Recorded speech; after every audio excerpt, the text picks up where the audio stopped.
Bonjour Madame, Monsieur, bienvenue dans cette édition de Journal à la une de l'actualité, conférence de presse du ministre du Cadre de vie et du Développement durable. Objectif clarifier une énième fois l'affaire de déguerpissement dans la zone 4 de Togba.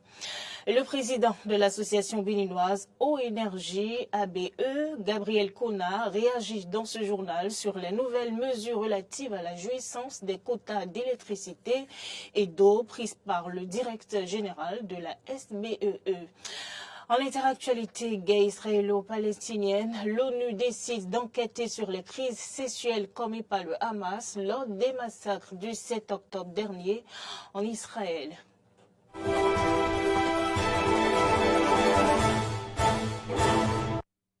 Bienvenue à toutes et à tous dans ce journal. Le ministre du Cadre de vie et des Transports chargé du développement durable avec à ses côtés le porte-parole du gouvernement était hier après-midi face à la presse au sujet de l'affaire de déguerpissement dans la zone 4 de Togba.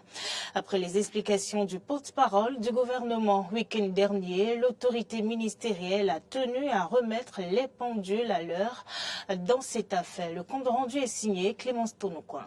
De façon détaillée et date à l'appui, le ministre a exposé aux professionnels des médias la démarche dans laquelle l'opération de libération de l'emprise des projets touristiques dans la zone 4 de Togoué a été conduite. Première chose, le choix du domaine répond à des critères bien précis. Je voudrais ici préciser que en novembre 2020, jusqu'à récemment, la zone 4 de Togoué est une zone essentiellement foncière construite, je suis très précis, sur moins d'1% de sa surface. Pour dire quoi? Que pour définir, choisir, déterminer une zone qui doit recevoir les investissements, le gouvernement regarde également l'impact que le choix de ce périmètre-là peut avoir sur les constructions existantes. L'autre précision que l'autorité a bien voulu donner pour permettre à l'opinion publique de mieux apprécier la situation, ce sont les prescriptions légales en la matière dont le gouvernement a fait fi. Conformément au code foncier et domanial, le dédommagement doit être justifié par la détention d'un titre foncier et d'un permis de construire en cas de construction. Autrement dit, seuls les détenteurs de titres fonciers de permis de construire devraient bénéficier de dédommagement. Si je regarde le périmètre dont nous parlons, je ne crois pas qu'il y ait eu un titre émis en novembre 2021 et la date d'aujourd'hui où nous sommes en train de parler. Et pourtant, le chef de l'État, le gouvernement nous a instruit de faire fi de ces exigences que nous impose le code foncier et domanial pour faire un traitement social de tout le dossier. La démarche communicationnelle adoptée dans le dossier est l'autre argument pour balayer du revers de main les informations colportées ça et là qui ne reflètent pas la réalité. Nous avons passé 2 ans à communiquer, à expliquer et à parler individuellement aux uns et aux autres. Tout ce que nous avons fait jusqu'à présent, nous l'avons fait dans le respect strict des tests qui gouvernent la matière dans notre pays. Les seuls cas dans lesquels nous avons violé les tests, c'est quand nous avons fait fi des exigences de la loi pour traiter socialement les dossiers. Et c'est ce qu'on pourrait nous reprocher. Parce que n'importe quel individu qui porte plainte contre le président de la République à la Cour constitutionnelle pour dire que nous avions violé les tests en dédommageant X pourrait gagner. Nous travaillons pour l'intérêt de tous les Béninois. Nous ne spolions pas les Béninois pour vendre des terrains aux étrangers. Sur 1117 personnes touchées par le projet, seulement 8 se sont inscrites dans la contestation et font opposition à une saine collaboration, déplore le ministre. Suite aux nouvelles mesures relatives à la jouissance des quotas d'électricité et d'eau prises par le directeur général de la SBEE, le président de l'association béninoise Eau Énergie a réagi. Selon Gabriel Kona, cette décision est la bienvenue. On va suivre ses propos au micro de Moriano Agua. Aujourd'hui, la SBE est réduite à la distribution. Hier, la SBE faisait de l'importation, elle faisait de la production. Mais aujourd'hui, l'État a mis en place une société de production de l'électricité qui prend en compte la production et l'importation. Du coup, la SBE est réduite à la distribution. Donc c'est normal que l'équipe qui soit venue puisse diagnostiquer, voir ce qui ne va pas. En tout cas, c'est ce que nous sommes dit à l'ABE. Parce que avant, il comptait beaucoup plus peut-être sur les bénéfices qu'il faisait sur la production et sur l'importation. Et nous disons que c'est une très bonne décision. Mais ce que nous regrettons un peu, c'est la décision concernant les retraités. Vous voyez ceux qui se sont donnés et qui aujourd'hui bénéficient de leur retraite, qu'ils puissent d'un coup voir leur peut-être avantages disparaître, s'évaporer, et d'autant plus qu'ils sont encore vivants et ils bénéficient de leur pension de retraite. Je pense que c'est un peu dur de ce côté. Mais de l'autre côté, je pense que c'est bien normal. Mais ici, au sein de l'ABE, nous ne voyons pas d'abord l'impact qu'il y aura sur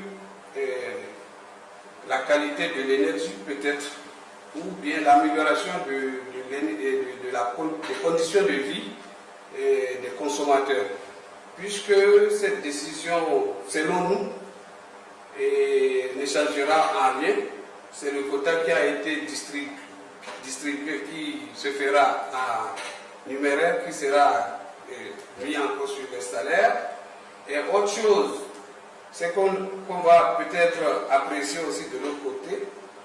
Et il y a certains qui ont des quotas, mais qui profitent de ces quotas pour vendre de l'énergie plus chère, et qui ont des quotas qui profitent et partager ça dans 2, 3, 4 maisons, bon, louer à une, je ne sais pas qui, n'importe où. Bon, bref, ça c'est quelque chose quand même qu'il faut aussi recadrer. C'est ça qui a été fait. Dans un autre registre, la zone industrielle de Glodjigbe a accueilli vendredi dernier une délégation de la chancellerie béninoise conduite par la vice-présidente Mariam Chabi Talata. L'objectif est de constater l'évolution des travaux avant la prochaine conférence des grandes chancelleries d'Afrique francophone subsaharienne et de France que le Bénin accueille. Arthur Edo.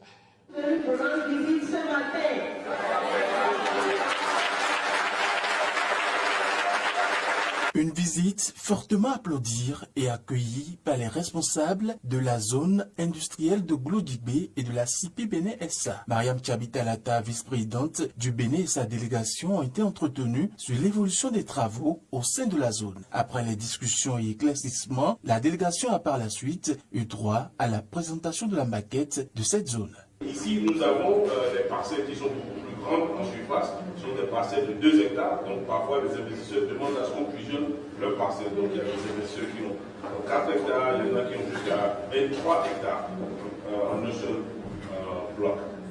Donc c'est ça. Et là, nous avons les entrepôts de la zone. À l'issue de la rencontre qui s'est débouchée sur la visite guidée de plusieurs usines ou des sites déjà fonctionnels ou en cours d'installation sur la zone, la vice-présidente s'est dite impressionnée de l'ampleur du travail qui se fait et de la qualité de ce travail. Mes impressions à la fin de cette visite, elles sont très très bonnes. Nous avions entendu parler de la GDIZ, nous avions eu un projet de venir visiter la zone.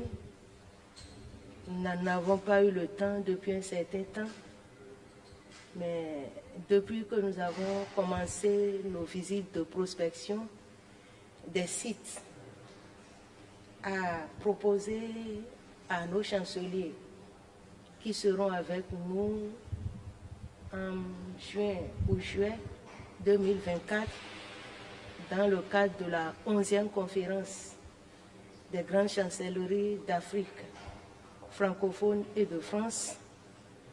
nous avons senti la nécessité de faire cette visite-là aujourd'hui.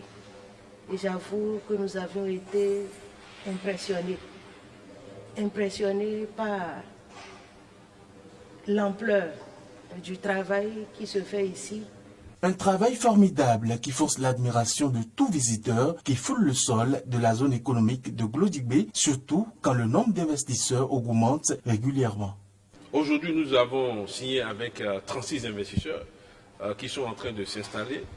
Nous avons une quinzaine d'investisseurs qui sont en attente parce que vous savez, nous avons juste développé la première phase qui couvre 400 hectares. Et donc sur ces 400 hectares, nous avons loué déjà toutes les parcelles aux premiers 36 investisseurs. Après l'étape du centre de formation et de production du textile où travaillent plus de 1000 vaillants jeunes béninois, la vice-présidente de la République, grande chancelière de l'Ordre national du Bénin, Mariam Thiabi Talata Zimé Yerima et sa délégation étaient plongés au cœur de la première unité intégrée de textile de la GDZ. La délégation a également touché du doigt la fabrication du fil et du serviette made in Bénin. En dehors de nos frontières, l'ONU a enfin décidé d'enquêter sur les crises sexuelles commises par le Hamas lors des massacres du 7 octobre dernier. Une décision qui tombe en même temps que les accusations portées à l'encontre d'Israël, accusé d'avoir tiré sur une foule de Palestiniens à Gaza. Analyse et détails dans ce reportage de nos confrères de RT France. À Gaza, les combats se poursuivent 5 mois après le début de l'opération de Tsahal. Aujourd'hui, selon le service de presse de l'enclave palestinienne, l'armée israélienne aurait ouvert le feu sur des Palestiniens qui attendaient la distribution de l'aide humanitaire. Une information qui n'a jamais été confirmée par Tsahal. Celle-ci affirme que ses troupes continuent d'opérer à Khan Younes au sud de l'enclave. Selon le service de presse de l'armée, des dizaines de militants du Hamas et du djihad islamique ont été appréhendés après s'être cachés parmi la population civile et avoir tenté de fuir la zone. Et dans le nord de l'enclave, l'armée israélienne rapporte la destruction du plus grand tunnel du Hamas. L'opération israélienne dans la ville de Rafah, à la frontière entre l'Égypte et la bande de Gaza, qu'Israël prépare depuis un mois, provoque de vives discussions aux États-Unis. La vice-présidente américaine Kamala Harris, lors d'une réunion avec le ministre du cabinet de guerre israélien Benny Gantz, le 4 mars, a déclaré que les autorités israéliennes devraient élaborer un plan crédible pour protéger la population.